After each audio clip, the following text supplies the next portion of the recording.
Hello, everyone, and welcome to the final CTS 217 live stream of the semester. I want to take a moment and thank all of you, whether you watched these live or whether you watched them, the recording of these live streams, just for kind of going along with me and indulging me on this experiment this semester. You know, this was the first time I tried out doing these live stream classes, and I think giving you all the opportunity to interact and communicate and take part in these sorts of things, whether you took advantage of it or not, having the opportunity there for you all, I think was a good thing, and I think it's something that I will continue in other online classes of mine in the future. So I hope you all got something out of it, whether you attended live or you watched them recorded. Also, just another quick reminder before we get started today, to go ahead and make sure you've signed up for your spring classes. Spring classes are starting very, very soon. That we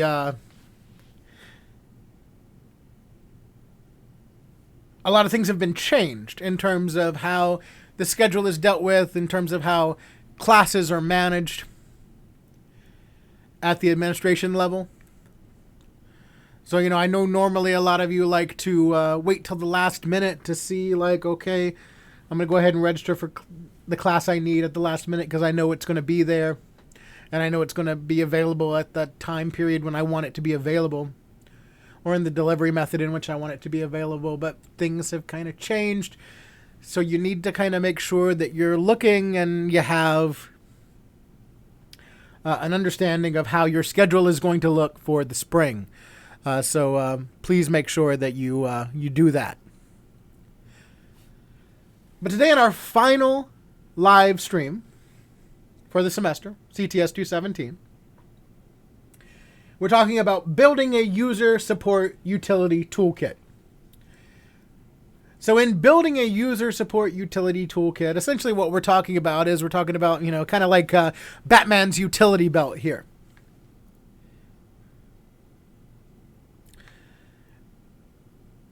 You got to have things on you that kind of help you stay prepared for the problems that you're going to encounter on a day-to-day basis. And building a user support utility toolkit, if you build it in the right way, can actually help you streamline support and make sure that you do things in a more efficient and effective manner. Because you have tools that you're accustomed to, that you're used to using, that you've been successful with in the past, and so that you're able to use these tools to fix problems because you have an understanding of how they relate to the solution. In the past when we talked about your troubleshooting workflow, that's one of the things that we talked about. We talked about, basically letting your past successes influence your future successes, and letting resources that worked for you in the past become a part of your standard troubleshooting workflow.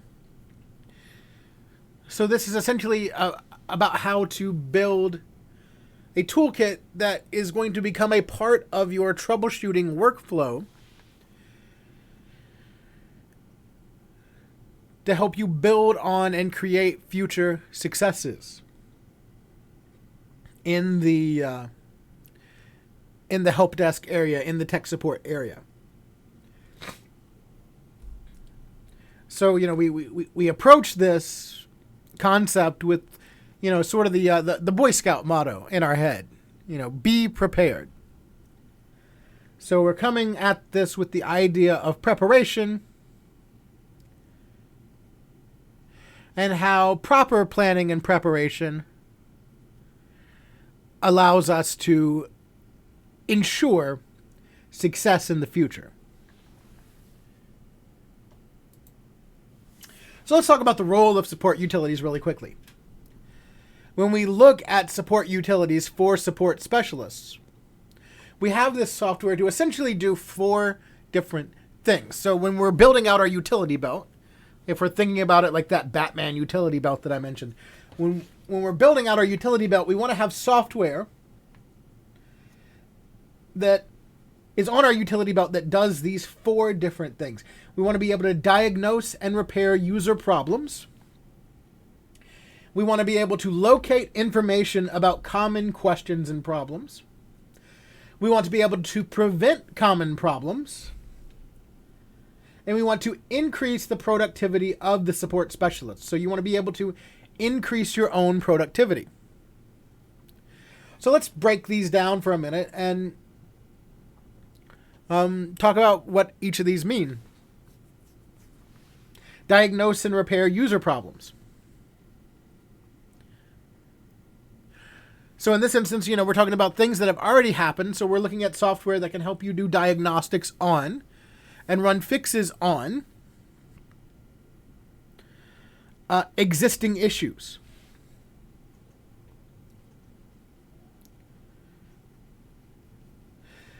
So there's a lot of software that falls under that category.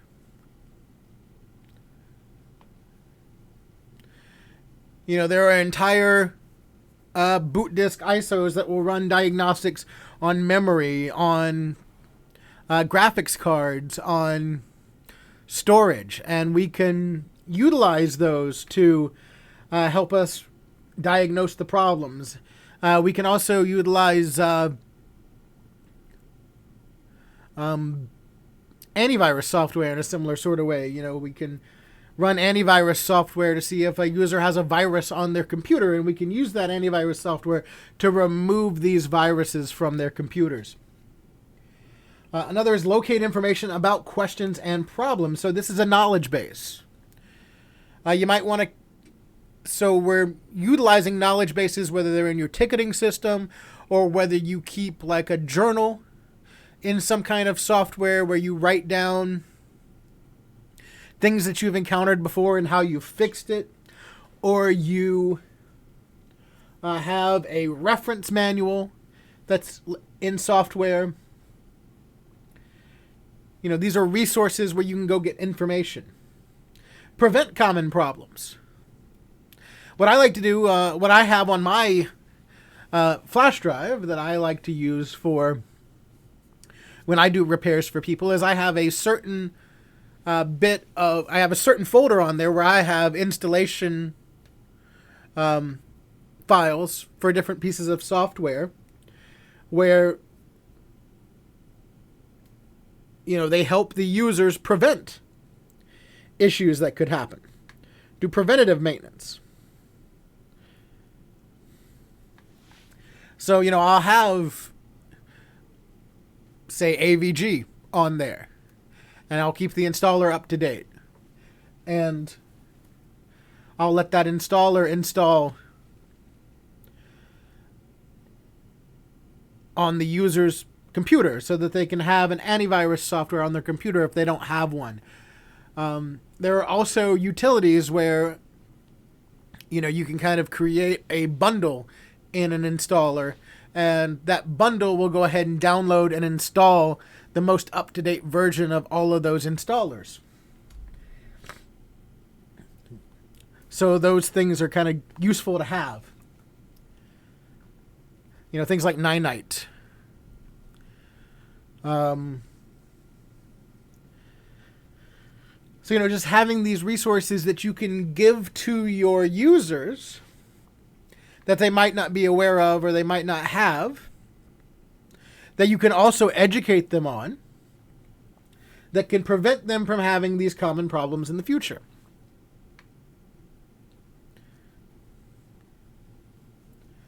And then increasing the productivity of support specialists. You might write some scripts that help you execute certain things a little bit faster.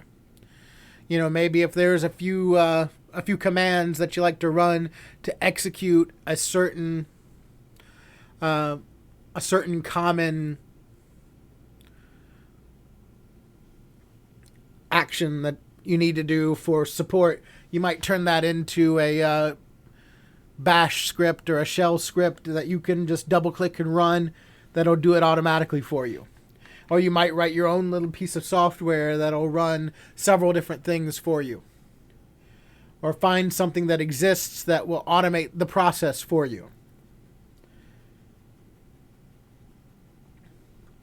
Automation and the software associated with automating in the tech support and customer support industry can help make things quicker, make things more efficient, more effective, and increase that productivity for you so you can move on to the next thing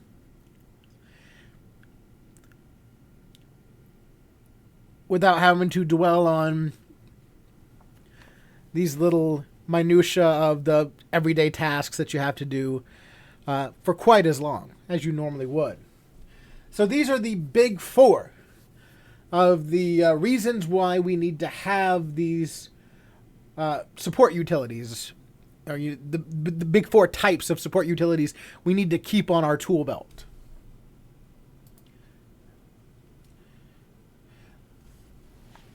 So when we look at utility software and information resources,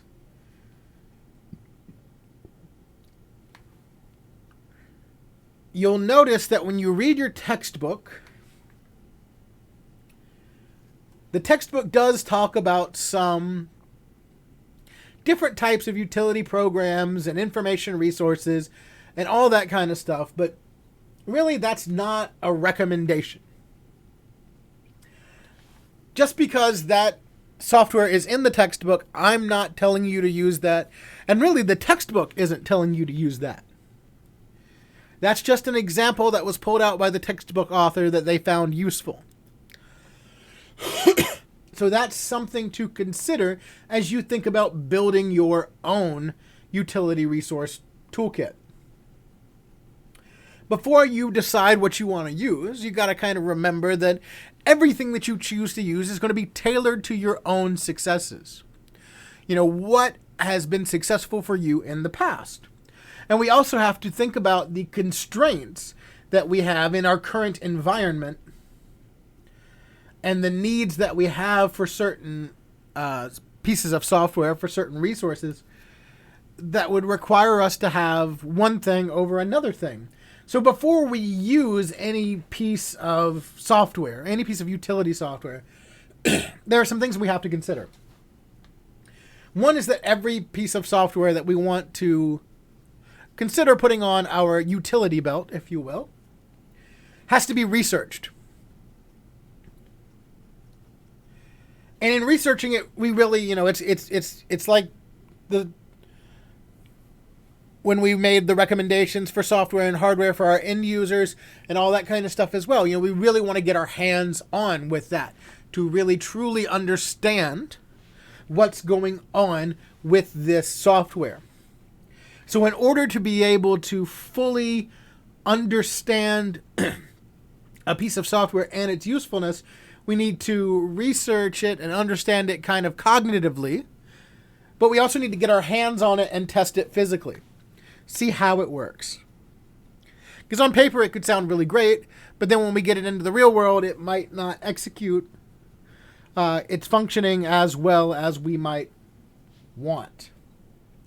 And then operations and side effects really need to be understood. That's really the only way that you can understand the full operation of it is if you research it and get that hands on and see it in action. But also don't forget that we're limited in terms of the constraints that we're put on ourselves, right? There are certain features that we need to have on a support resource. And oftentimes, that one of the issues is that we need to have something that fits into our price range.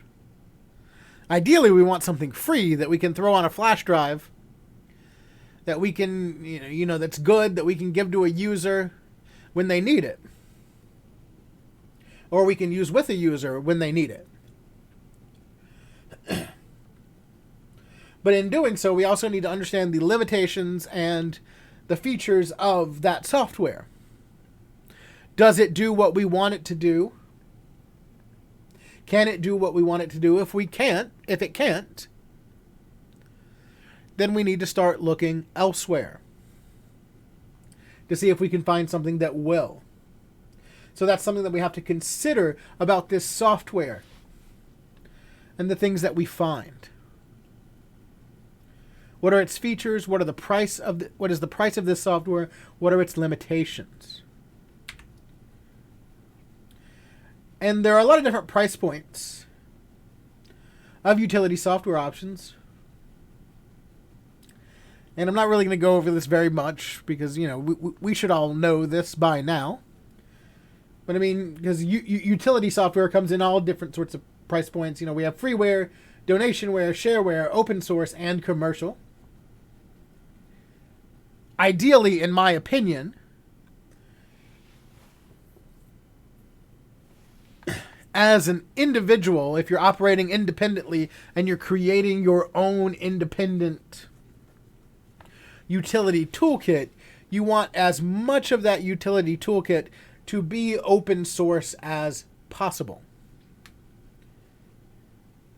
That way it's, not only free for you to download and use and give to your clients so that they can put it on their machines and run it, but it's also available for you to be able to look at the code and make sure nothing sketchy is kind of going on in the code. It's kind of available to the public to where they can see that everything's on the up and up. So ideally, in my opinion, you want everything to be as open source as possible.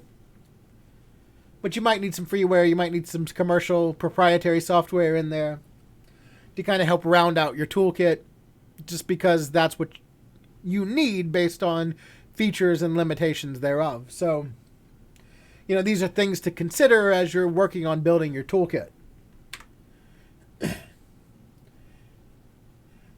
And then in the software that you get, you have these different provisions. The privacy policy, the end user license agreement, or EULA, and the different opt-in checkboxes. So the privacy policy talks about how the vendors collect, maintain, and use information, which information, being an incredibly valuable resource, is something that you might want to read, especially if this is a piece of software that you intend to put on a user's machine. If it's one of those things where you're going to put it on a user's machine for the purpose of preventative maintenance, the user is trusting you to put this software on their machine, so you want to be able to understand the privacy policy and what that privacy policy says about how it collects, maintains, and uses someone's information. Because when they're trusting you to put this software on their machine, they're also trusting you with one of their most valuable resources, which is their information. So if this software doesn't utilize their information well, that also could fall back on you as the tech support person, because you were the one who put the software on their machine that, went and stole their data. Another thing that you have to be careful of in a similar way is the end user license agreement, or EULA. So this is a legal contract between the vendor and the user, and it governs the use of a software package or an information service, and the use of the software implies agreement to the EULA's terms. And so one of the things that could be in the EULA is distribution of software.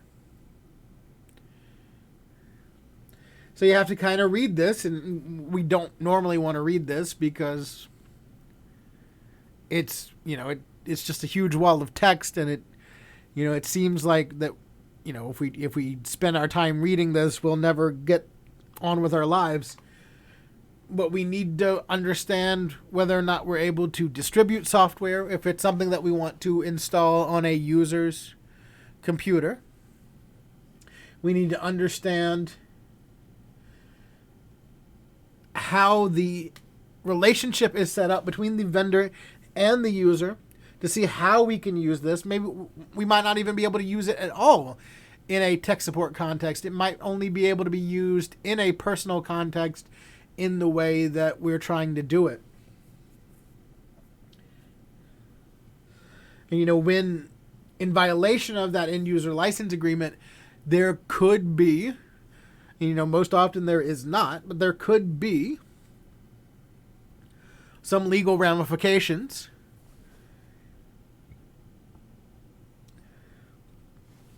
to when a licensing agreement is broken.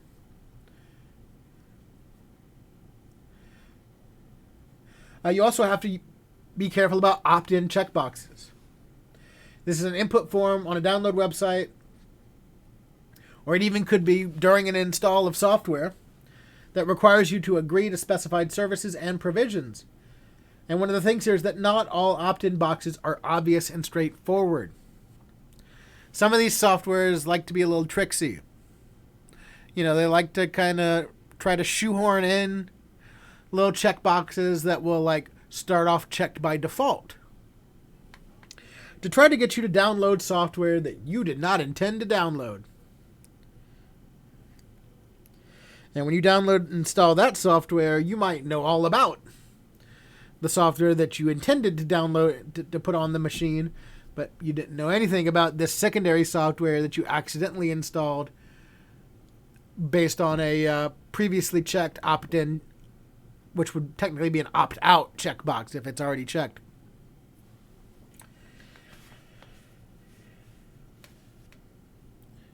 And then you could get your user in a bit of a pickle there. So you got to be careful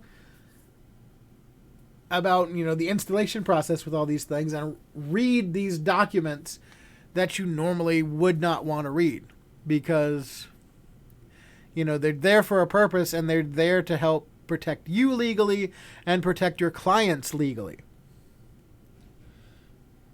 So by understanding what's going on, you can protect everybody a little bit better. Now, we do have some caveats on utility software, some things that might make one piece of utility software more viable over another. And the first thing is that cost, features, download instructions, and documentation change frequently. So if it's something that you use and you use regularly, you need to regularly stay up to date and current on your knowledge of that software.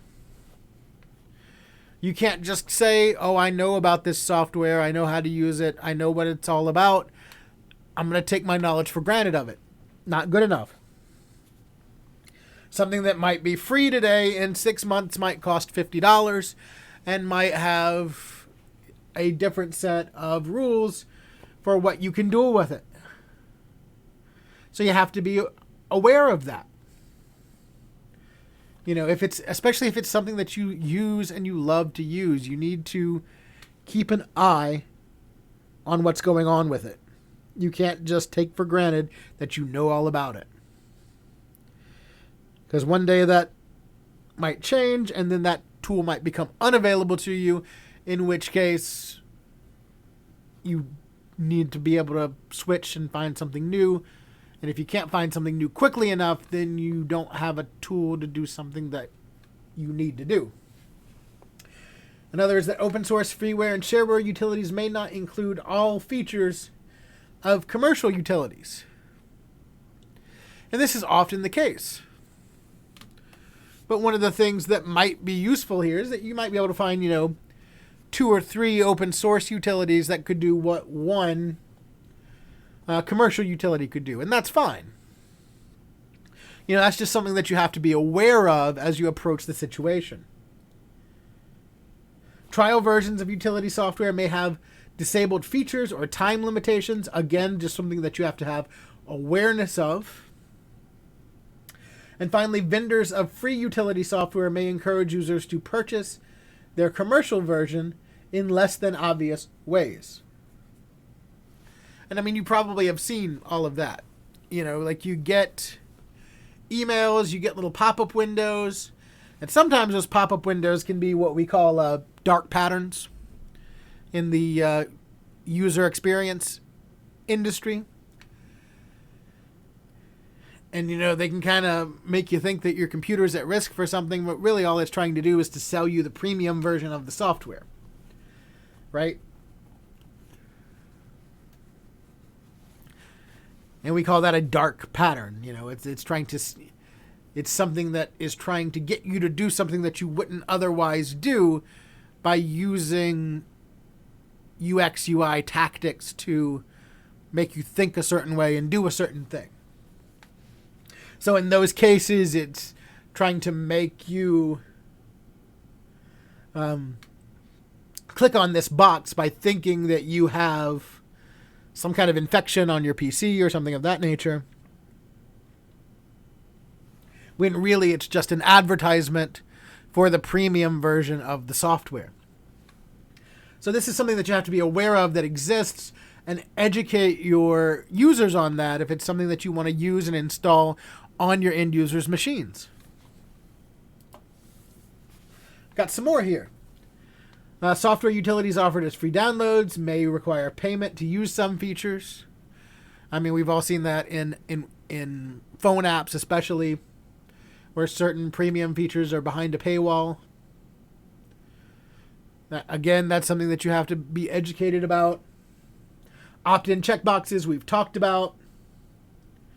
Check for specific hardware and operating system requirements for each utility. That's something important, is having an understanding of all the hardware and software requirements to use a utility. Because if something only runs on a 64-bit Windows 10 operating system and then you have a user come in with an x86 Windows 8.1,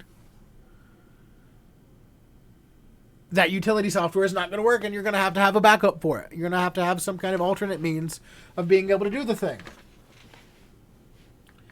So that understanding is going to have to be there. Back up your user data and registry before using utilities or that modify system contents or settings. That should be a given. And then educational organizations and businesses have restrictions on that download the use. Have restrictions on the download and use of utility software. So, Active Directory restrictions, you know, user permissions, UAC, user account control. In a lot of organizations, they restrict you on what you can actually put on your computer to where the user just can't install anything. So in most environments of that nature, the tech support people will have the password to be able to elevate UAC and install the software necessary. So that one shouldn't be a huge issue to you, but if you're just recommending a user install something, you have to understand that maybe they can't because they're blocked by user account control issues. And we have a whole bunch of different categories of utility software. And we've reached 10:30, so this is where I'm going to stop for this last live stream. I'm just going to read these off to give you an idea of what should be in your toolbox and tell you some places where you can go and find some stuff like this. So categories of utility software tools: hardware support, system information, software support of operating systems, software supported applications, system program diagnosis, network support, internet support, file management tasks, performance enhancements, security solutions, and user support tools. Now, if you look out there, if you look on the web, you can find boot ISOs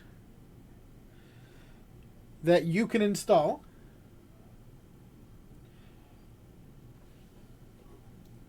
that will give you the opportunity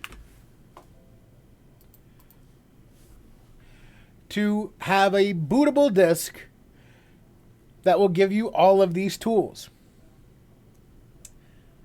You can even do something like just Google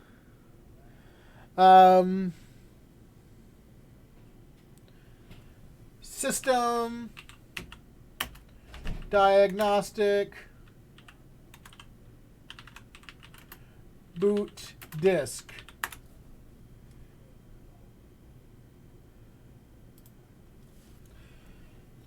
And you can find a reputable site like Major Geeks, and they'll give you a bunch of suggestions.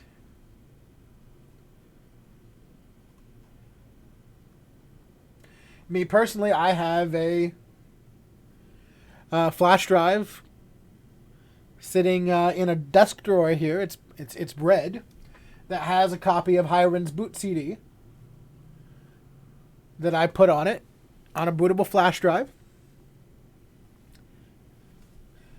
so that I can use Hiren's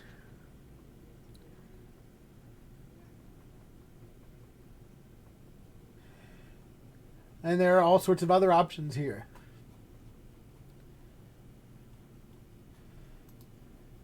And you can just go around and you can do some research and find one that's right for you. Another thing that I like to do is I like to have a flash drive with a bunch of portable apps on it. So at portableapps.com,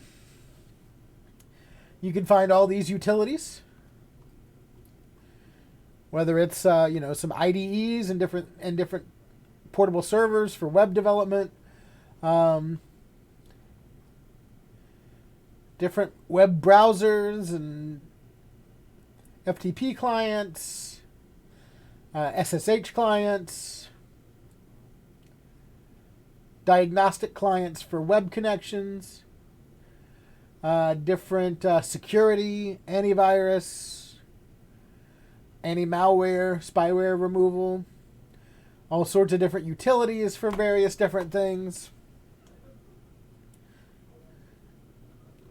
You can create a flash drive of various portable utilities that you don't have to install on a particular system, that you can just carry around with you in your pocket, put it into a computer that is Windows based, double click them, run them, and execute that application and get that functionality on any computer.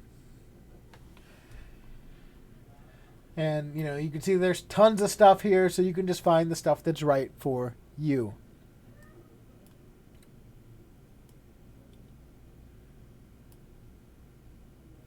So here's WinMTR, that's a network diagnostic tool. Registry cleaner, disk cleaner, data recovery, all sorts of good stuff there that you can utilize. There's a system information tool that gives you some data, all sorts of fun stuff. So that's all that I have for you today. Thank you for coming to class. Thank you for watching these live streams. Thank you for being a part.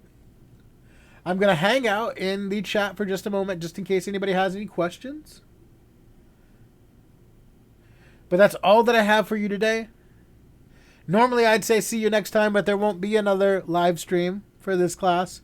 So I will just say thank you for coming and best of luck.